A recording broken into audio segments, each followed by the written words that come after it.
So, President Trump has COVID. That's all I got. I'm Ben Shapiro. This is The Ben Shapiro Show.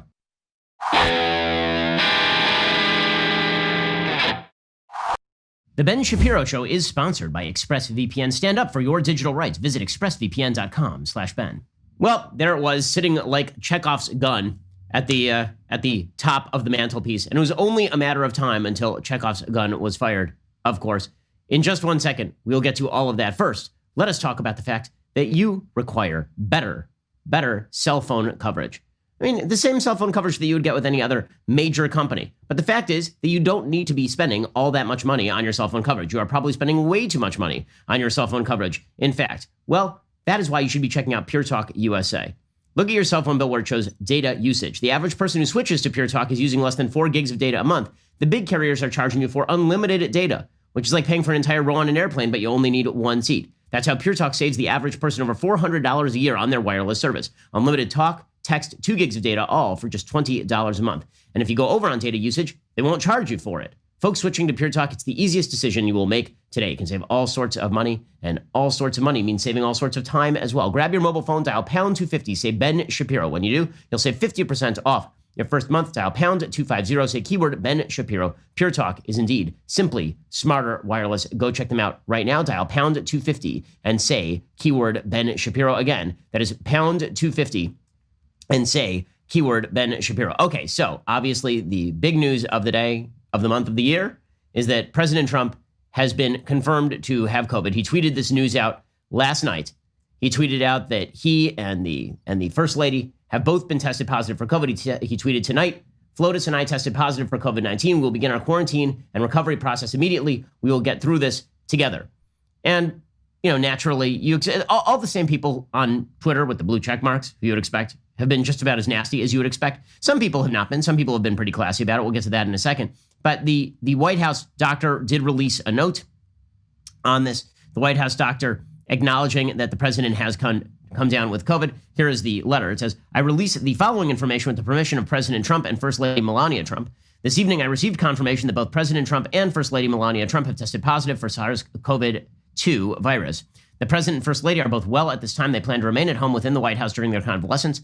The White House medical team and I will maintain a vigilant watch. I appreciate the support provided by some of our country's greatest medical professions and institutions. Rest assured, I expect the president to continue carrying out his duties without disruption while recovering. I will keep you updated on any future developments. Now, obviously, we don't know the direction that COVID-19 is going to take. The president is 74 years old. He is overweight, which is a complicating factor. It is a pre-existing condition. It is an underlying condition that can exacerbate the effects of COVID-19. So far, it has been reported that the president of the United States has a mild case, or at least his symptoms are mild. We'll see how this plays forward. Honestly, I think from political point of view, obviously politics comes second. So our prayers go out to the Trump family, just as they go out to any family that is suffering with COVID-19, which can in fact be a very serious disease. Politically speaking, this throws a wrench into a lot of what's going on, because we have a debate that is scheduled for about 2 weeks from now, presumably if the president goes through the process and then he quarantines for 14 days. He will get out, I believe, literally the day of the debate to do that debate. So it throws a wrench into that. It obviously throws a wrench into his campaign schedule. He's not going to be going out and doing public events for quite a while, because he's supposed to, according to the CDC, quarantine for 10 to 14 days. We have to see, of course, the vector that the disease is going to take, which direction the disease is going to take. Here, the political fallout here is pretty obvious for Trump. And the political fallout, as we'll see, is largely surrounding the severity of the disease. If Trump recovers from the disease quickly, if it turns out that this virus is something that doesn't affect him really badly, and that in 4 or 5 days, he's basically back to normal, he has a mild case, then he's going to be able to go out and he's going to say, listen, I know that this thing definitely affects some people truly terribly, and we have to protect those people. We have to make sure they get all the care that they could possibly need. But the truth is that the vast majority of cases tend to be rather mild. And that is true. I mean, statistically, it is true that the vast majority of these cases tend to be rather mild. Virtually everyone below the age of 50 who gets this thing recovers of it. The death rates on this thing are extraordinarily striated by age. If you're under the age of 20, then your likelihood of dying from COVID-19 is something like 2 in 10,000. If you're above the age of 70, then your chances of dying of this thing are something like 5%, which is a lot higher, obviously. And Trump is in that latter cohort. So if he recovers quickly and if he recovers easily, he's going to be able to say with a certain amount of credibility that it is important to recognize that this disease does not affect everybody equivalently, that many of these cases are mild, and it's important to keep that in mind when we are talking about recovery, and the campaign probably moves on. Obviously, if it's much more severe, then we don't just have a political issue on our hands, we have like an actual human life issue on our hands. Now, it turns out a lot of people have been infected inside the White House. Apparently, this thing started with Hope Hicks, is the current supposition.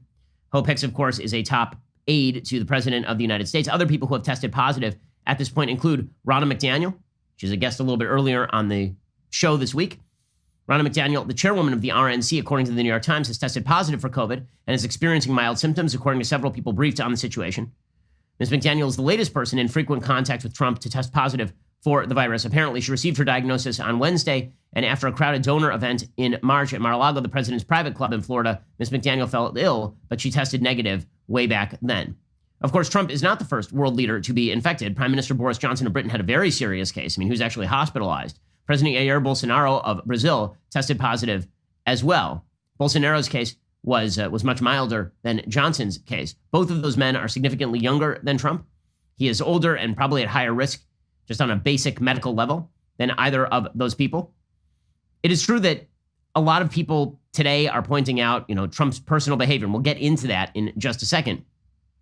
And they're pointing out that earlier this week, he seemed lethargic and that, he maybe should have taken precautions at that point. Why wasn't he tested at that point? Mike Pence, for what it's worth, Mike Pence and the second lady, Karen Pence, have both tested negative for the virus at this point. And it is also true that a lot of people get this thing and a lot of people recover from this thing and a lot of people get it under different circumstances. For example, Justin Trudeau's wife had this thing. And so there's this sort of belief out there, this talismanic belief that if you do all of the right things, or what's even more bizarre, if you say all of the right things, that you're immune from the disease. Right? One of the things that's very frustrating to people who watch this in an attempt to be objective in any real way about this is that there are certain things you can do to minimize the chances that you're going to get it. There's no guarantee you're not going to get it because we're all living life. You're going to run into contact with people. N95 masks may provide you a significant barrier. They may provide you real protection, but cloth masks don't provide you the same protection. The original idea of cloth masks was that mainly you're preventing other people from getting it, not that it prevents you from getting it. There was a point a month ago where Anthony Fauci was suggesting this thing is transmissible via the eyes. So he was suggesting that people actually wear goggles if they could. So there's no guarantee that you're not going to get it. There are things you can do to minimize it, and we'll talk about whether Trump has done those things. But there's this belief on the left, as we'll see, that even more than any of that, if you virtue signal about the virus, this acts as some sort of protection. So Trump's great sin here was not even his personal behavior. It was the stuff that Trump said. If Trump had just said, I'm super serious about it over and over and over, it would have been fine. Or if Trump presumably had protested at like a Black Lives Matter rally, he wouldn't have gotten it. Or if he did get it, then it would have been worth it because he would have been protesting racism. One of the big problems with this entire debacle since March is that where we should have been following the science and being measured in our language about what works and what doesn't, where we should have pointed out that risk factors vary by age, where we should have pointed out that certain types of masks are better than other types of masks. And we should have stopped this sort of virtue signaling about how if you wear a mask, but it's below your nose, that's better than not wearing a mask at all or something. Or that if you wear a neck gaiter, the CDC has said, by the way, a neck gaiter is actually worse than nothing. A neck gaiter actually helps aerosolize your spit. Like if you sneeze into a neck gaiter, it actually blows it through the thing like a sieve. And then it just kind of makes it go further. It actually aerosols it wider. Okay, so my big problem here is twofold. One, I think there's some legit criticisms to be made of how Trump has personally, in terms of his attitude and what he's conveyed to other people and his personal behavior, has handled COVID. I also think that the media have set up these bizarre standards where you are immune to the disease if you are protesting for racial justice, where if you run around and virtue signal about wearing a mask 100 feet from other people, this somehow makes you immune to the disease when it really has nothing to do with any of that. There's this sort of talismanic worship of particular modes of discussing this disease, that if you take it super seriously, then at least you're protected from the backlash or the mockery if you do get it. And again, that is completely separated from the public policy discussion. It's completely separated from a rational scientific discussion of these issues. So for example, I've said on the show many times that if you're my age, if you're 36 and you're, thank God, healthy, I'm 36 and I'm healthy, I don't have any underlying conditions. If I get this thing, I'm not particularly afraid of getting this thing because I'm 36 and I have no underlying conditions. And then I said, it is also possible that I could die of this thing if I get it, because it is possible that anybody could die of this thing if they get it, although the chances are extremely unlikely. Now, because I've said the former part, which is that statistically speaking, I'm extremely unlikely to die of this disease, if God forbid something were to happen to me, then the media would jump on that and suggest that I was taking it lightly, even though I specifically say at the end of that sentence that it could happen to me. It's just very unlikely that it's going to happen to me. People do not seem to understand how statistics work in any real way. So if you say things like Trump has said before, that not very many people are dying of this thing relative to the percentage of the population at this point, depending on age, that may be statistically true. It can also be insensitive. But people will use that as an example of Trump not taking the thing seriously, as opposed to, is what he is saying actually true? Right? He said earlier that if you're young and you get it, you really are not at high risk. That happens to be a true statement. That's not an example of him not taking it seriously. And you saying that you are at high risk if you're 5, as opposed to if you're 80, is actually being statistically irresponsible with the information, but morally irresponsible, right? This is sort of the divide that has happened, is that if you discuss this thing in a statistically responsible way, then you are charged with being morally irresponsible. It's the AOC version of reality. And if you say things that are statistically irresponsible, if you say, well, yes, it's true that older people get it, but if you're young, you definitely could die of it without any sort of examination of the base rates or of the actual death rates, the infection fatality rates, then you are considered good. And so if something happens to you, then we can say, well, at least he took it seriously, right? That was a good person. It's become a moral battle as much as it has been a scientific battle.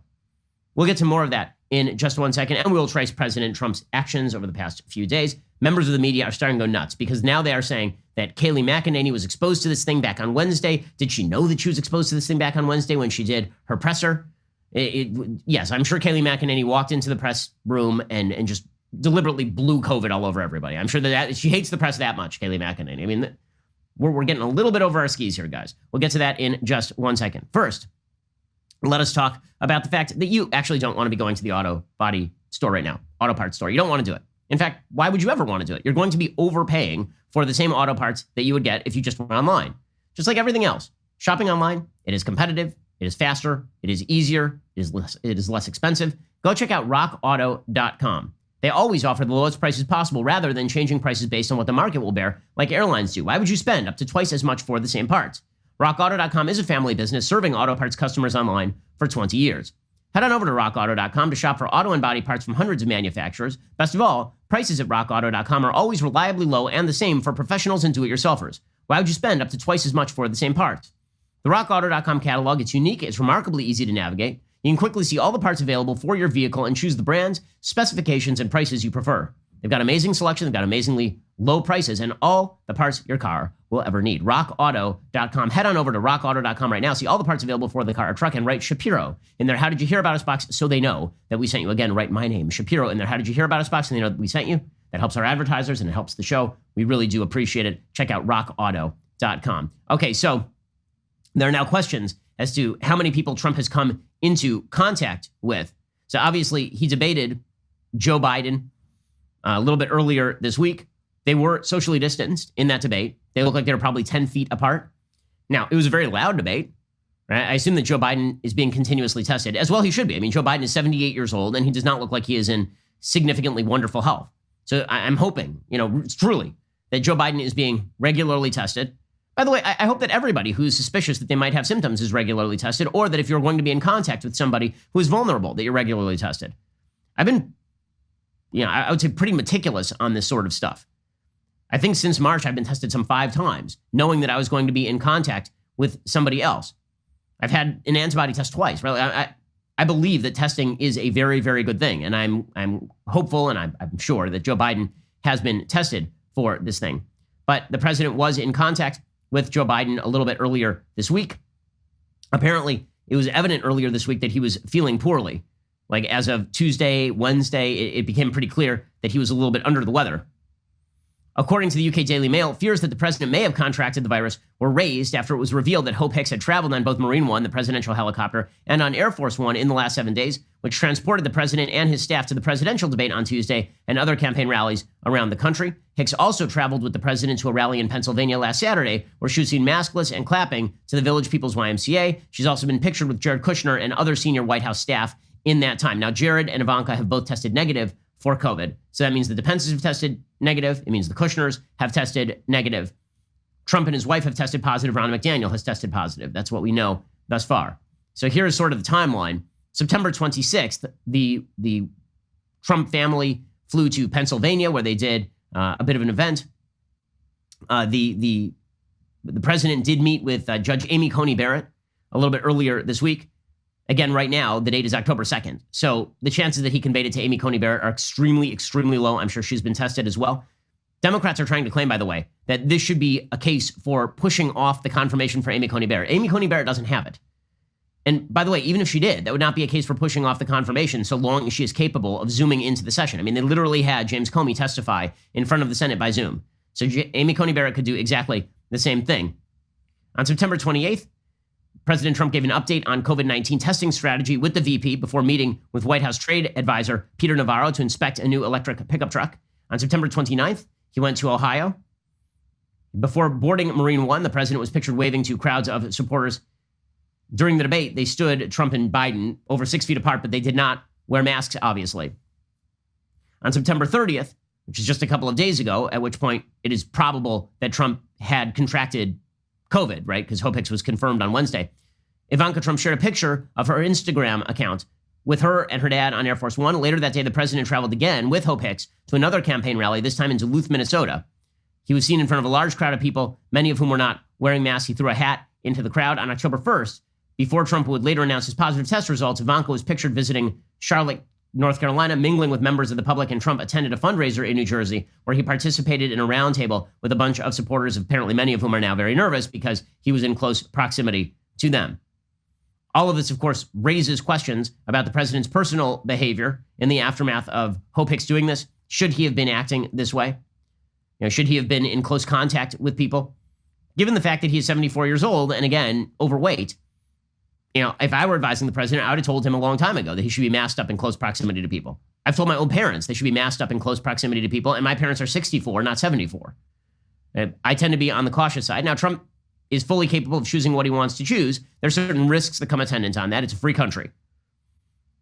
That does carry questions about the messaging that he's been pushing to the American public about being cautious, and this is what the media have been jumping on full scale. So in a second, we're going to get to some of the classy leftists, and then we'll get to some of the not classy leftists. And then we'll get into the broader debate over Trump and how this affects the election and everything that has to do with Trump's promulgation of messaging on COVID. We'll get to that in just 1 second. First, let's talk about the fact that you want to know who's at your door. You just do. I mean, very often when people want to rob your house, they'll actually ring the doorbell, see if you are home, and then if you're not home, they'll go rob the house. So if somebody rings your doorbell and you pick it up, now they're not going to rob your house. Also, you can tell if somebody is dropping off a package. You can tell if you got friends over. You don't have to be home. And you can tell what's going on your property from literally thousands of miles away. This is why I love Ring.com.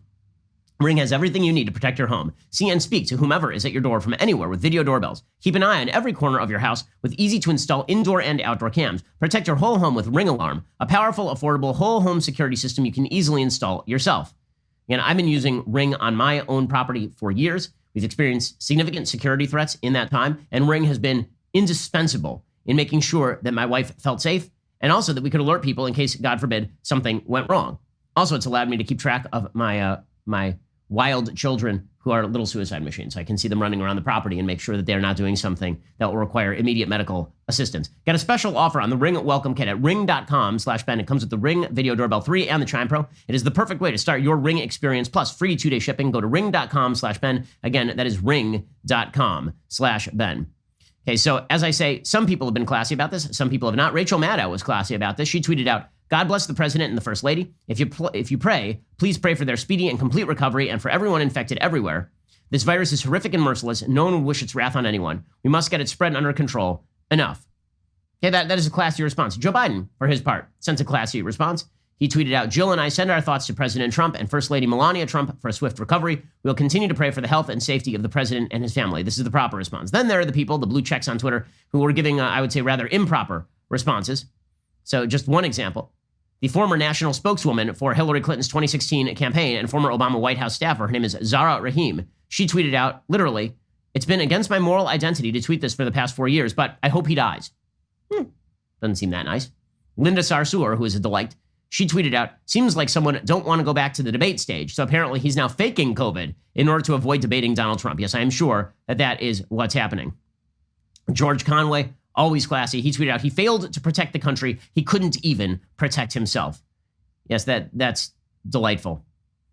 Just wonderful. Comedian Hari Kondabolu tweeted out my response to people telling me to take the higher ground. Hashtag Trump has COVID. And it's a picture of a man flipping somebody off.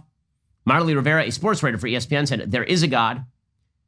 John Fugelsang, alleged comedian and an originator of the term being Fugelsang, which means somebody tells a really stupid joke about you, but then thinks they're really funny. I coined that term, by the way. John Fugelsang tweeted out, guys, great news. I just invested my entire life savings in hydroxychloroquine. Hashtag Trump has COVID. Oh, funny, funny, funny stuff. Okay, so some people were classy, some people were not. I think overall, some of the top figures were classy. The media, less classy. The media, less classy, because the media are interested in the narrative above all. Now, again, there are a couple things that the media ought to mention at the top. One is, you can take as many protective measures as you want. There's no guarantee you're not going to get COVID. That is just a reality of the situation. That doesn't mean that you should ignore those protective measures if you don't want to get COVID. It does mean that pretending that you have the all-sure knowledge of when people are going to get COVID and how they get COVID, then I guess you know more than virtually all of the medical professionals, because we're still trying to figure out who the super spreaders are, how they spread, under what conditions this thing spreads. I mean, we're 7 months in, and we still don't know the answers to a lot of these questions, but apparently Don Lemon does. So CNN's Don Lemon, who is just the worst. I mean, he is, I was for a while wondering whether Don Lemon was the dumbest man on TV or if it was Chris Cuomo. It's pretty obviously Don Lemon at this point. So Don Lemon on CNN was essentially ripping on Trump because he says that Trump had called COVID a hoax. Trump never called COVID a hoax. He did not. That's a lie. It's just not true. Trump said that the Democratic response to the virus, which was that the White House was totally inept and all of this, he said the media playing up the White House's bad response was a hoax. Okay, and you may agree with that or you may disagree with that, but he never said the virus itself is a hoax. I mean, go back and look at the actual comments. This has been fact-checked by virtually every fact-checker. It is not true that Trump called COVID-19 a hoax, but Don Lemon, your objective journalism expert over at CNN, he says that the president, the hoax got him. The hoax got him. Is this a moment of reckoning for the president and this administration for all of the pretending or looking the other way and trying to convince people otherwise of the science for whatever reason, whether it was to make sure that he was reelected, to make sure that he had high standing with the public, or just for whatever reason, because of the economy? Is this now a moment of reckoning that, yes, this is real, it is not a hoax? Okay, no one said it was a hoax. Is this a moment of reckoning? So again, the media's take here is that if Trump had just said the right things, if Trump had been super strict in what he said, then he wouldn't have gotten COVID. And this is part and parcel of the media's general take on COVID, which is that the only thing that you can do and receive the media's world wisdom and all of their sycophantic love is just shut everything down, right? This is part and parcel of the entire lockdown debate, because their view is that if you lock everything down, then you can be blamed for nothing. Whereas if you say that certain things should be open, or if you talk about the gradated risks of COVID, if you talk about the actual fact regarding mask wearing, which is that the evidence is somewhat mixed, given the fact that in Northern Europe, they don't mask up. In Southern Europe, they do mask up. And there are differential rates that tend to benefit Northern Europe. Or the fact that you actually have to have a class in how to wear a mask properly, or that different types of masks serve differently, right? If you mention any of that, then they will say that you are downplaying the effectiveness of masks because it's proven that if you wear a mask, it's better than if you don't wear a mask. Okay, well, that is true if everyone properly wears the mask, but it is not true if there are people who are improperly wearing the mask or if they're wearing it under their nose, right? If you mention any of that stuff, they say you are downplaying mask wearing, because we have now conflated, and this is a deeper conversation, we have now conflated in American politics people saying true things and people inferring things from those true things. So if I say a fact and somebody infers something that I don't agree with from that fact, the media will hold me responsible for the inference. If I say something that is factual and somebody takes it too far, the media will then try to hold me responsible for the inference. By the way, this only works one way. If you're on the right, this is true, right? If somebody on the right says something and it happens to be a true thing, and then somebody takes that true thing and spins it completely out of proportion and does something crazy based on it, they will hold the right responsible for it. On the left, this is never true.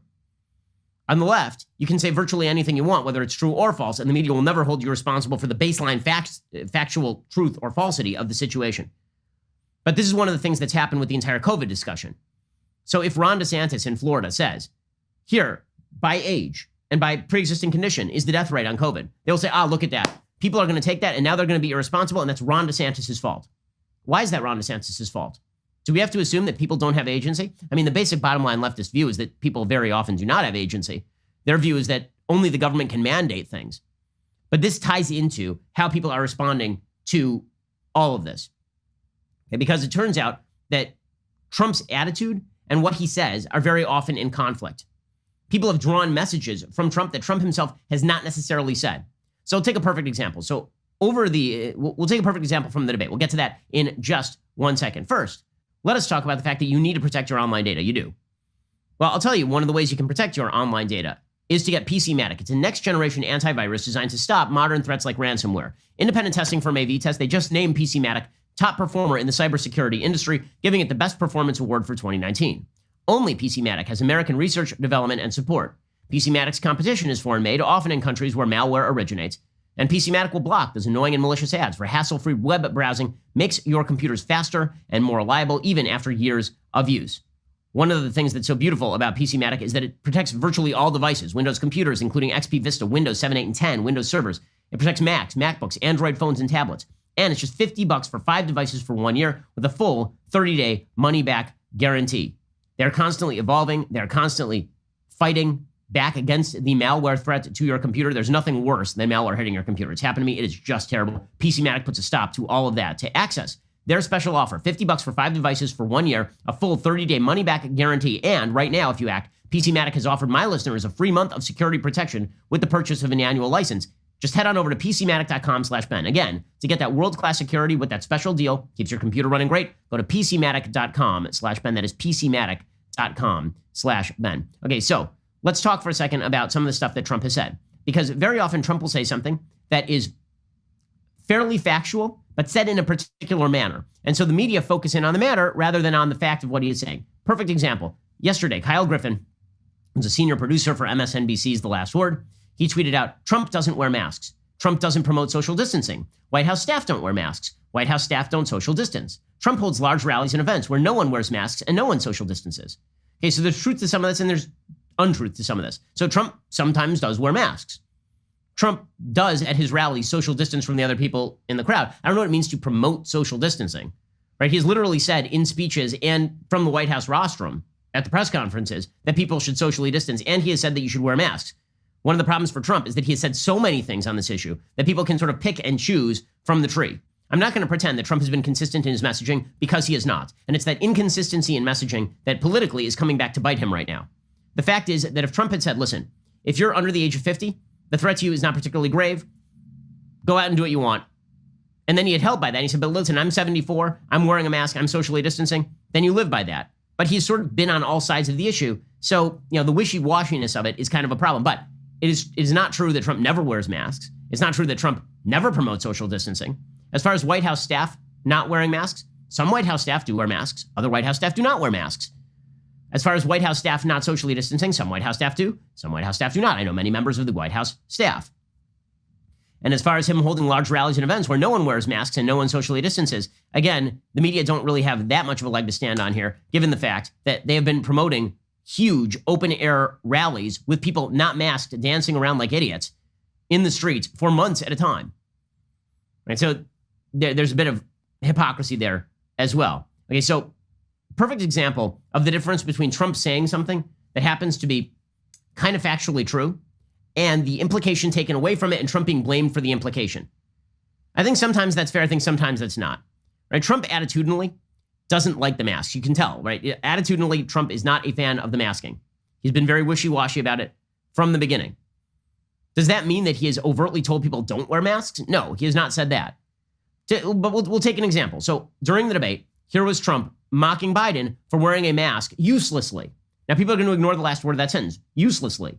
He was asked, do you wear masks? Why aren't you pushing masks? And here was Trump's response at the debate just a couple of nights ago.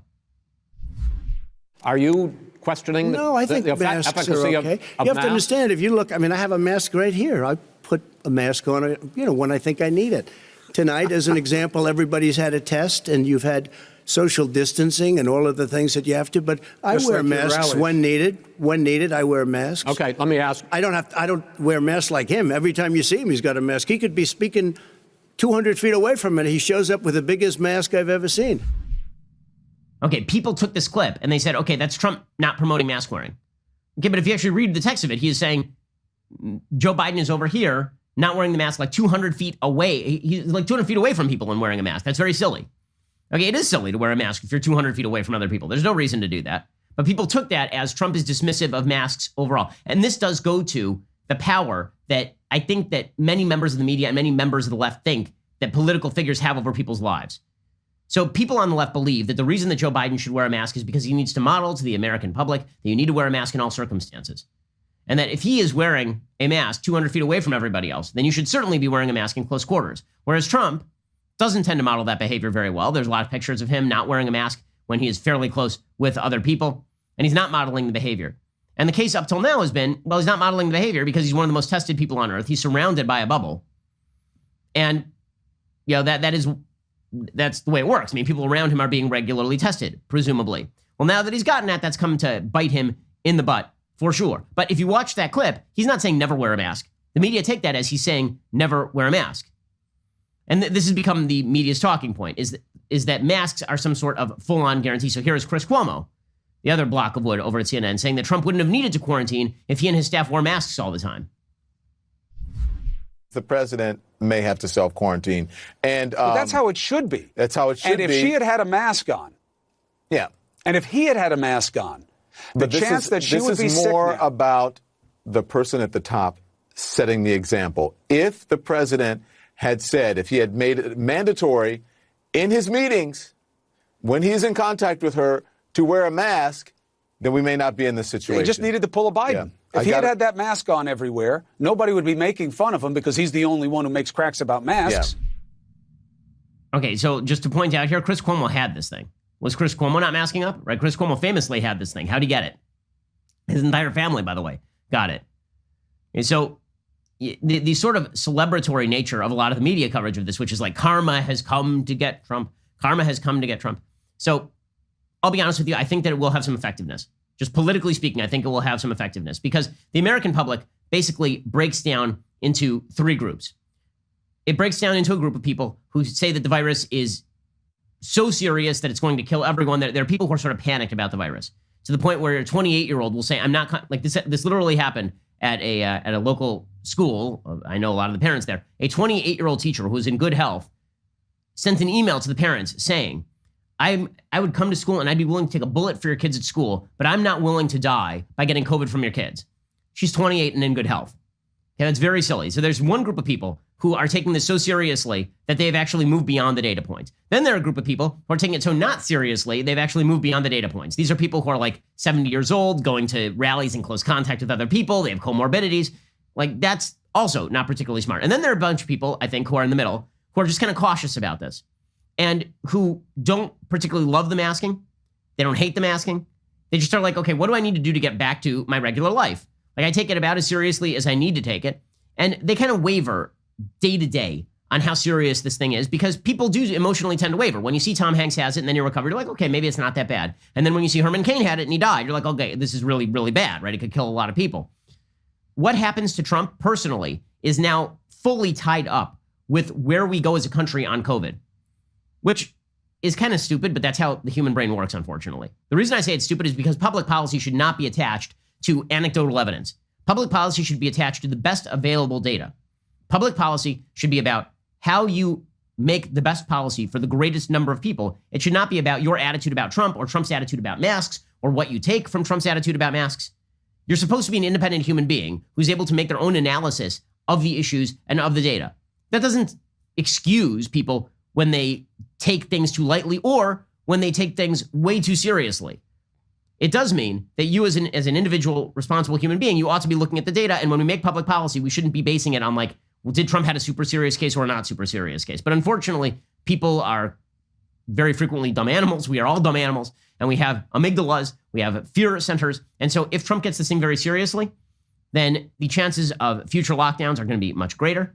People are going to skew toward the side that I think takes it so seriously they shut down economies again. And if Trump has a very mild case, he's going to be able to come out and he's going to say, listen, the vast majority of people who get this are going to live. The vast majority of people who get this are fine. The vast majority of people who get this are not going to die. I didn't die and I'm 74 and I'm okay.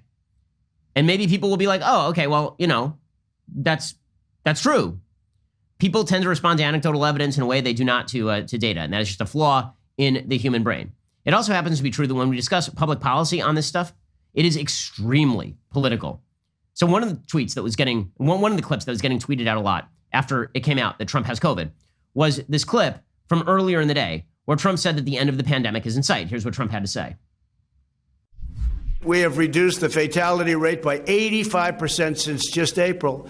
We are on track to develop and distribute a vaccine before the end of the year, and maybe substantially before. And I just want to say that the end of the pandemic is in sight, and next year will be one of the greatest years in the history of our country. Okay, so he said that, right? He said that the end of the pandemic is in sight. We have vaccine development. We're doing all sorts of therapeutics. He's not wrong about that. He is not wrong. I think the end of the pandemic is in sight. I think most scientists would say the end of the pandemic is in sight. Now, that timeline may be like first quarter of 2021 or maybe end of the year. But to pretend that we are closer to the beginning than we are to the end, I think, at this point, is probably, anti-evidence. People are taking that as evidence Trump isn't taking it seriously. That's not right. Again, public policy is not about whether Trump personally gets COVID. Just like the death rate on COVID has nothing to do with what personally happens to me.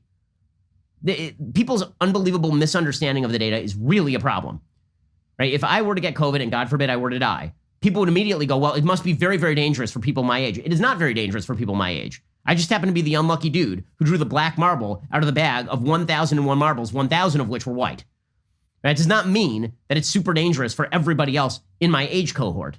But unfortunately, people tend to jump to that. So people ignore the public policy in favor of the personal. It also happens to be true that many Democrats do not take the masking particularly seriously.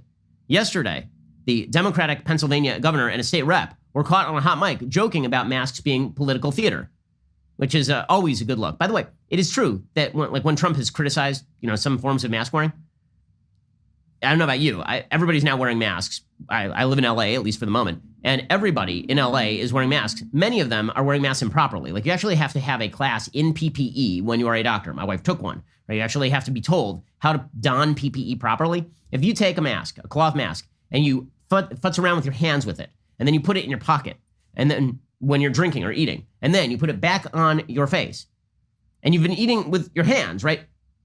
Is the mask still clean? No, right? Have you actually done anything to prevent the spread of the disease? You may have actually increased the chance that you gave yourself the disease by putting your hands directly on the mask and then breathing it in, right? Like, there are serious problems with that. That does not mean that you shouldn't wear a mask. It means you should be careful in how you treat the mask. But people are conflating the ideal with the reality, and that isn't particularly true.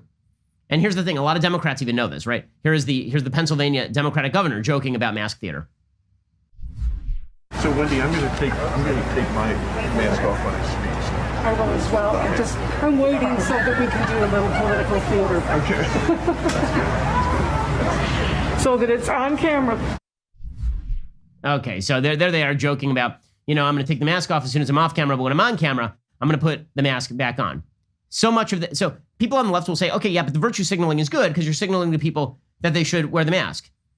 It's also possible that the virtue signaling is overwrought because it's now suggesting that people should wear masks in some of the dumbest possible ways. Speaking of virtue signaling in the dumbest possible ways, the Chicago mayor, Lori Lightfoot, she actually went to a press conference dressed as what she called the Rona fighter, like for Halloween or something. This is the mayor of Chicago dressed as Rona fighter. My God, this is our politics. Good times.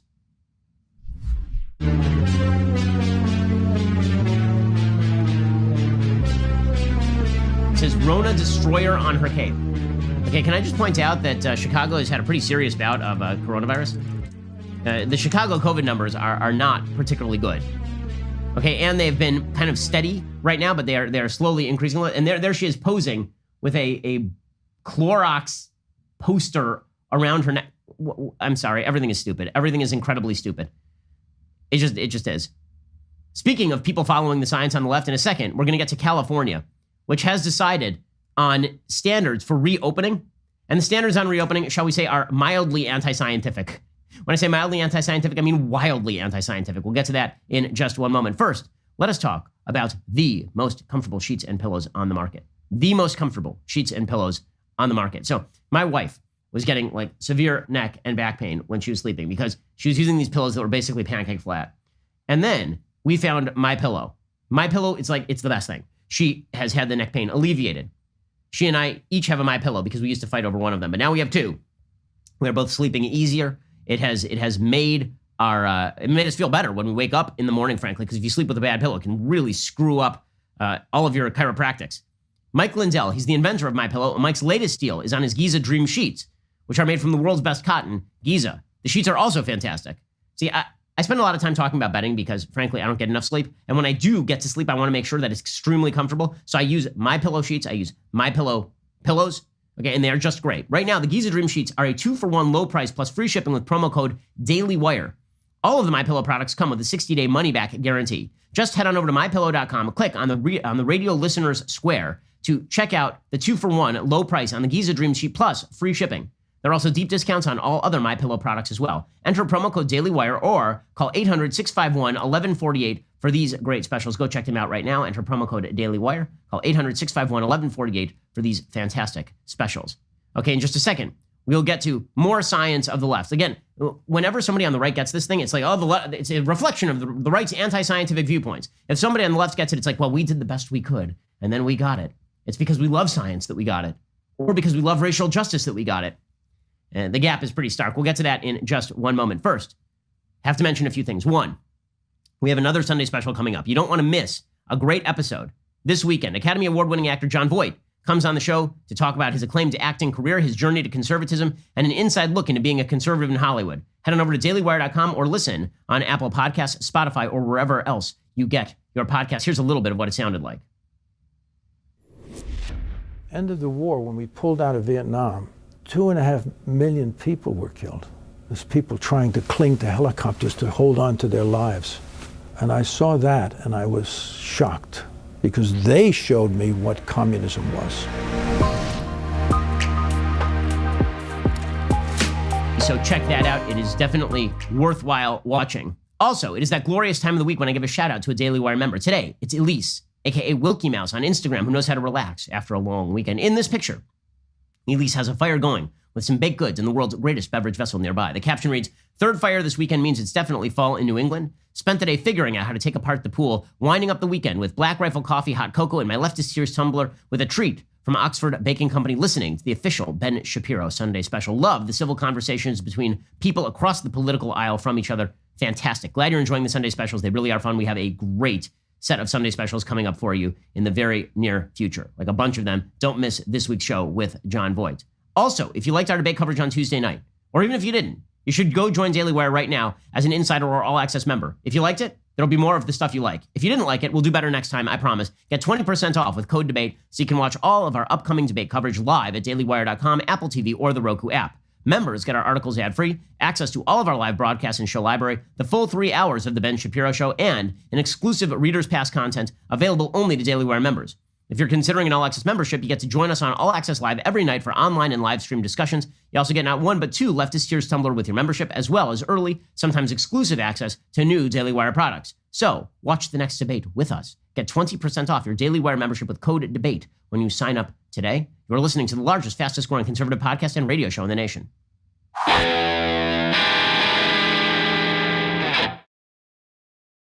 Now, again, the differential media narrative here is that if somebody on the left gets it, it's despite all of their best efforts. If somebody on the right gets it, it's because they are uniquely morally deserving of getting it. So when the governor of Virginia, Ralph Northam, got it, and he is one of the virtue signaling maskers, right? I mean, he's somebody who masks up like all the time.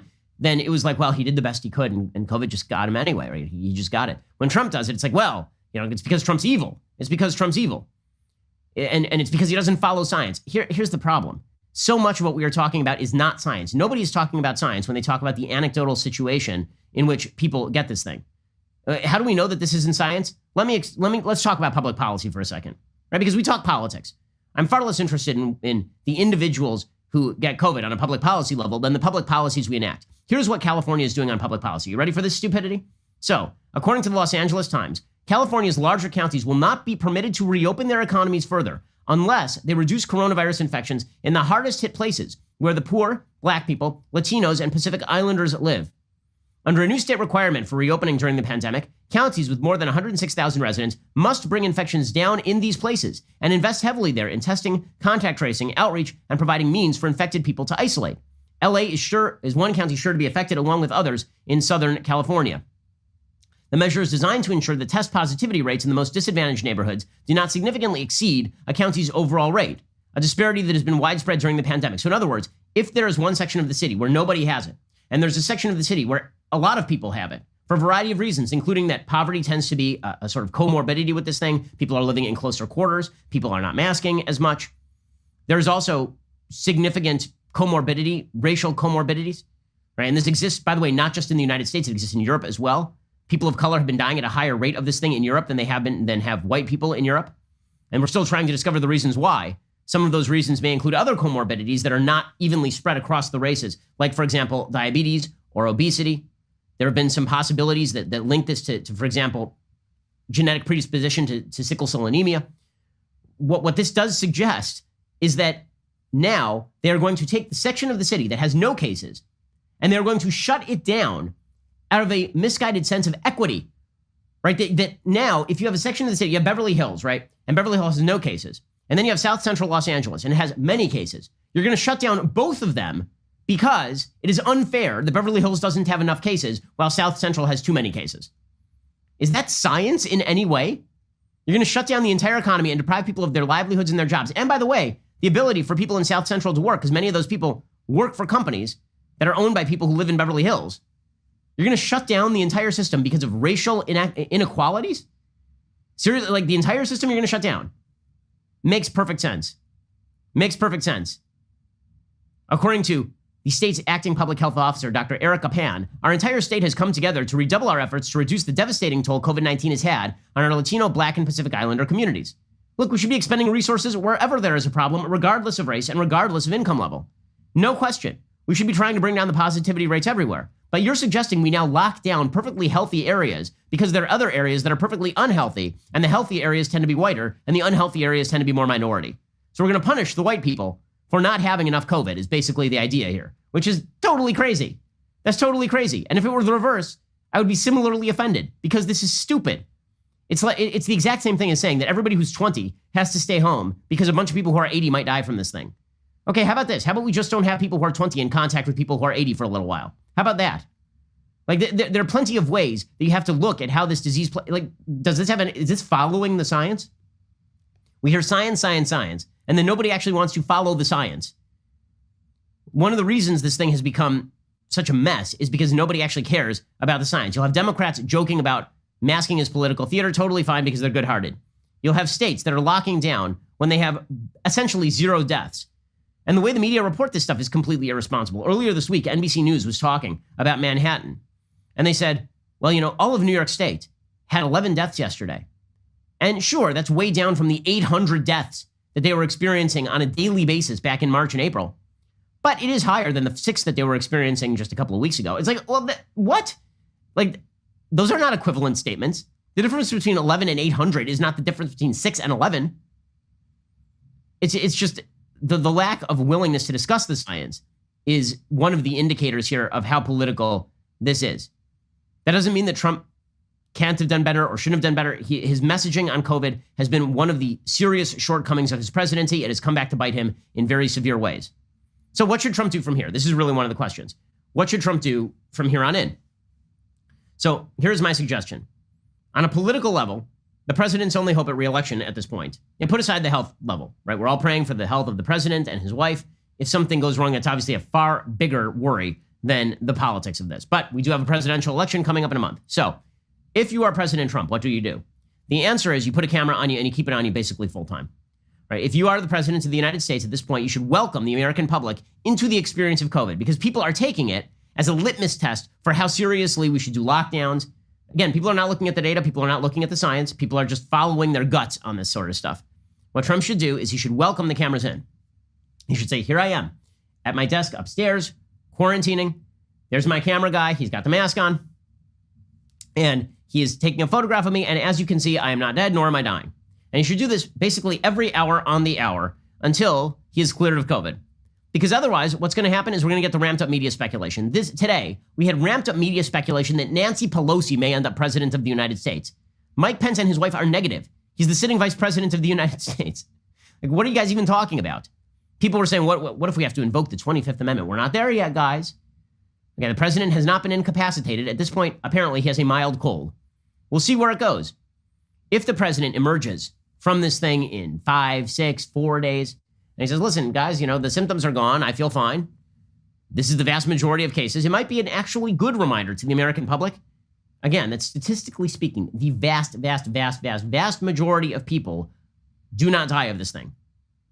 I keep repeating the stats because I think the stats are way more important than any anecdotal evidence you bring. Anecdotal evidence is just anecdotal evidence. Unfortunately, again, people tend to follow anecdotal evidence where they do not follow the actual evidence, which is too bad. Too bad for sure. Meanwhile, Joe Biden, this campaign has fallen out exactly as you would want to for Joe Biden. Put aside the COVID stuff, right? I'm not suggesting that Biden is wishing COVID on Trump or anything like that. He already issued what I said earlier in the program was a very nice statement about President Trump and the First Lady. But if you're Joe Biden, imagine that you're 78 years old, that COVID is out there. You don't want to be out in public, and you literally just get to sit in the basement and everybody leaves you alone. And that's your campaign. Your campaign is literally you just sit around watching old episodes of Matlock. That's exactly what Joe Biden is doing these days. And he's able to get away with it. Right? Joe Biden yesterday was finally pressed in an interview on court packing. He avoided the question 3 separate times. Will there be any blowback? Of course not. You dodged Chris Wallace's question on that last night about packing the court. So let me ask you, do you support the idea of packing the court? I'm not dodging the question. What I'm doing is staying focused. Do you continue to support leaving the court at 9 justices? What I'm not going to do is play Trump's game. If you're president, would you seek to increase the number of U.S. Supreme Court nominees? That's exactly what they want me to talk about, so we don't talk about how they're violating the Constitution now. Absolutely nuts. Absolutely nuts. He's been able to get away with suggesting that he doesn't have to answer a question about whether he means to completely destroy a branch of government. And he's been able to get away with that because all the focus is on Trump. Maybe for the Trump campaign, this is a bit of a blessing in disguise. Maybe because he's relegated to, not being on the campaign trail and not doing things, take away his Twitter and he'll spend the next 10 days, getting healthy. And everybody can actually focus in on the fact that we have another candidate for president of the United States who refuses to denounce Antifa and who has spent the last several weeks dodging questions as to whether he plans to pack the Supreme Court. Okay, meanwhile, the media continue their mission to apparently be as crappy at their jobs as humanly possible. Remember that one time when the New York Times op-ed editor was fired for the great sin of printing an op-ed by Tom Cotton, the senator from Arkansas, suggesting that we might want to use military force to quell insurrectionists inside major cities? Remember that a bunch of woke staffers at the New York Times said, this is a threat to me. It's a threat to me as a person of color that we would print this op-ed. And so they fired the op-ed editor. Remember this? Well, on Thursday, the New York Times published an op-ed authored by Regina Ip, a Hong Kong official the paper once described as Beijing's enforcer, calling for Hong Kong to accept its relation with China as destiny. Ip writes in the pages of the New York Times, no amount of outcry, condemnation, or sanctions over the Chinese government's purported encroachment in Hong Kong's affairs will alter the fact that Hong Kong is part of China and that its destiny is intertwined with the mainland. She said the West tends to glorify people as defenders of Hong Kong's freedoms, but they've done great harm to the city by going against its constitutional order and stirring up chaos and disaffection toward our motherland. She is a longtime proponent, of course, of the Chinese Communist Party. Ip resigned in 2003 as Hong Kong's Secretary of Security because she was, quote, widely seen as Beijing's enforcer, sending police and immigration officers to perform sometimes politically controversial raids. So the New York Times just ran straight Chinese propaganda. I'm waiting for the woke staffers to really get on top of this. I need to hear from the woke staffers. Are they upset about the violation of the rights of Hong Kong citizens? Oh no, they have nothing to say about that? There's a giant shock. I just can't believe it. Meanwhile, however, they are definitely on top of the main narrative they want to push. So the narrative that they will not let go of is that Trump is a vicious racist. This cropped up again during the debate, when of course there was this exchange with Chris Wallace, in which Chris Wallace asked him to condemn white supremacy and right-wing militias, and he said, sure. And then Chris Wallace said again, are you willing to do that? And he said, sure. And then Biden was like, do it. And Chris Wallace was like, do it. And he's like, what do you want me to condemn? I feel like I just condemned that. And then Biden was like, the Proud Boys, who, by the way, are not a white supremacist group. And then, according to CNN, and then Trump says, stand back and stand by. And people took that to mean that he was somehow encouraging the Proud Boys. My favorite thing about this is the media taking the Proud Boys so seriously that the Proud Boys, who are a troll group, okay, they are a group of trolls. If you are not familiar with the Proud Boys, what half of their media is just trolling, right? They're members of the sort of alt-right/alt-right, and they're sort of on the borderline between the two. And what they do online is troll. So they took that stand back and stand by slogan and they put it on shirts. And the media were like, if Trump had really discouraged them, would they be putting it on shirts? Sure, they'll put anything on shirts as a prank. I'm also bemused by the media's new standard, which is that if someone expresses support for a politician, the politician is now responsible for that support. So I hope that next week get to reanalyze the congressional baseball shooting in which a Bernie Sanders supporter literally attempted to assassinate Republican members of Congress over healthcare. Okay, but in any case, the narrative was that Trump has not condemned white supremacy. As I've been saying over and over for days now, that's not true. Even in 2017, when I thought that he was being deliberately vague about the alt-right, when I criticized him very heavily for in his original statement saying that there were bad people on many sides without any explicit reference to white supremacy. He corrected that the next day, and he explicitly said that the good people on every side, that the good people did not include neo-Nazis and white supremacists, who I condemn totally, right? That is a direct quote from Donald Trump circa 2017. Okay, so since then, he has made multiple statements condemning white supremacy, like a lot of them. And the media refuse to accept the answer. They refuse it. They are so committed to the narrative that Trump is a racist that they literally... We're now playing Kathy Newman with Jordan Peterson. If you've never seen this exchange, Kathy Newman is a supposed reporter for the BBC, and she's interviewing Jordan Peterson. And she says to Jordan Peterson, so basically, you're a sexist. And Jordan's like, no. He says, so what you really mean to say is you're a sexist. And Jordan's like, no. And she says, well, by no, I think what you really mean is yes. And Jordan's like, no. Okay, well, that is the entire media declaring Trump a racist. Trump will be like, I condemn white supremacy. I condemn it totally. They're like, why won't you condemn white supremacy? And he'll be like, well, no, but I literally just did that 1 second ago. Like, no, you didn't. We don't believe you. That was 1 second ago. I don't hear you doing it right now, do I? That was at least that 1 second ago was in the past. We are now in the present. Will you condemn it right now? And he'll say, sure. So that's not a condemnation. That happened 1 second ago. I want to hear you do it right now. Okay, perfect example of this. John Roberts of Fox yesterday. He's in the press room with Kayleigh McEnany. And he asks her about Trump condemning white supremacy. And here's Kayleigh McEnany's response. And then, I mean, this is an insane exchange. It's just it's crazy. It's just crazy towns.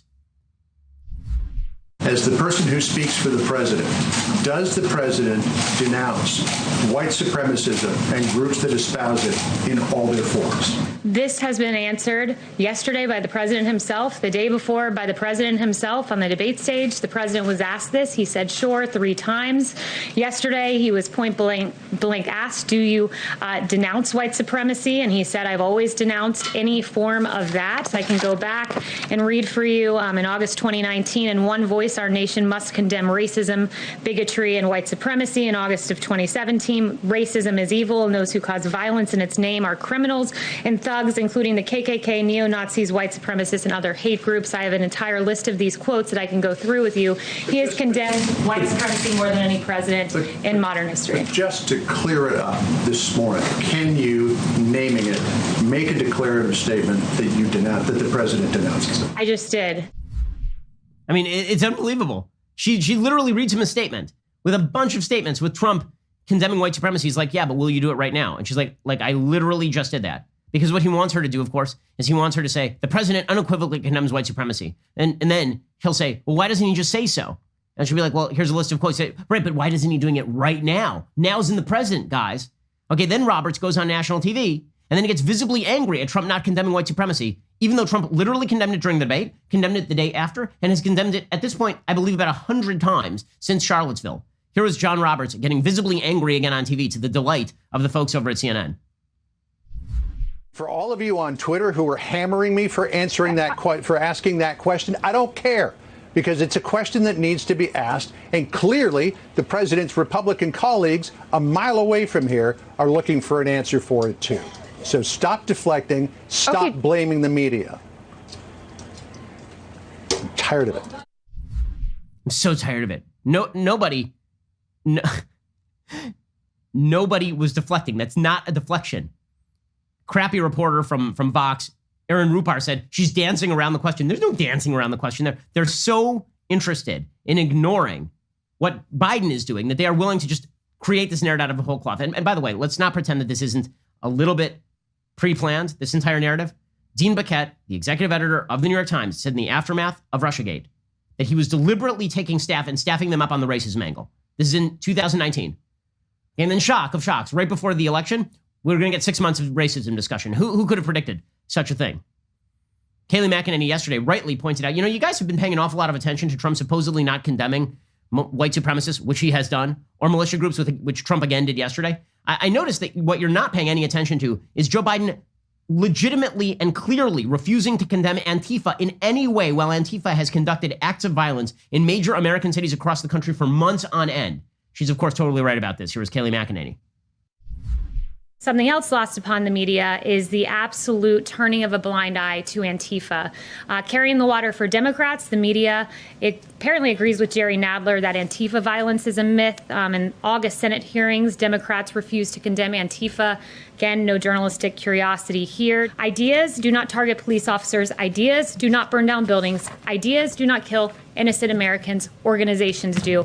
And Democrats should condemn the shameful group in the same manner President Trump continues to condemn. I mean, she, of course, is completely right about this. She's completely right about this. Okay, but that is not going to change the media's math here. It just isn't. So Joe Biden, of course, went on this rant yesterday about this. Right, Joe Biden showed off the Proud Boys logo. By the way, it was Joe Biden who brought up the Proud Boys in the first place. Right, Joe Biden has given the Proud Boys exactly what they want, which is insane levels of publicity that they never would have gotten without Joe Biden bringing them up. Because again, the left's whole tactic here when it comes to the riots in America's major cities is to somehow swivel this. So it's the fault of, you know, the white supremacists and the right wing and all, despite the fact that it's been riots in major American cities driven predominantly by the left. So here was Joe Biden touting Proud Boys merch yesterday. That was good stuff. Well, the Proud Boys didn't think that. Go online. This says the Proud Boys. That's their symbol, right? It says, stand back and stand by. Nobody has ever sent that kind of message in American history. Nobody. And it's simply wrong. Okay, by the way, Joe Biden did not call him on it in the debate because Joe Biden did not actually believe that's what Trump was saying. And if we are now going to quote the trolling statements of members of the Proud Boys as though they are serious analysts of politics, then we're going to have to wonder exactly why Richard Spencer declared himself a Joe Biden supporter a little bit earlier this year. Also, I was told, by the way, that Donald Trump does not condemn white supremacists or condemn the Proud Boys. Here he was yesterday condemning the white supremacists and condemning the Proud Boys. I have to say, I've said it many times, and let me be clear again, I condemn the KKK. I condemn all white supremacists. I condemn the Proud Boys.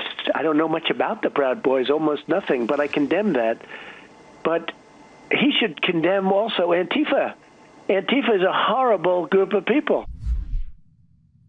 Yeah, so, but apparently he's unwilling to condemn them. This is going to be the narrative. Unless the narrative, of course, is that Trump deserves the COVID that he has gotten today. Meanwhile, how vicious are the media? They're going after Melania Trump, too. I mean, imagine if anybody had leaked audio of Michelle Obama, like private audio of Michelle Obama during the Obama administration. You think the media would have given that the time of day? Or would they have said, she's off limits, she's the first lady, she wasn't elected, she has nothing to do with anything? Doesn't matter. Now they're very excited because an ex-East Wing advisor made audio. I mean, that's true friendship, is an advisor who makes audio recordings of you, as we learned during the Monica Lewinsky days. Here is a member of, at least there, she was making recordings of purported, politically relevant activity by the president of the United States himself. In this particular case, Melania is the first lady, and now we're getting all these leaked recordings of Melania. And they're supposed to make Melania look bad. The media are miscovering them. They don't actually make Melania look bad. Here's Melania defending the treatment of immigrant children, and this apparently is supposed to be very bad. Here's Melania.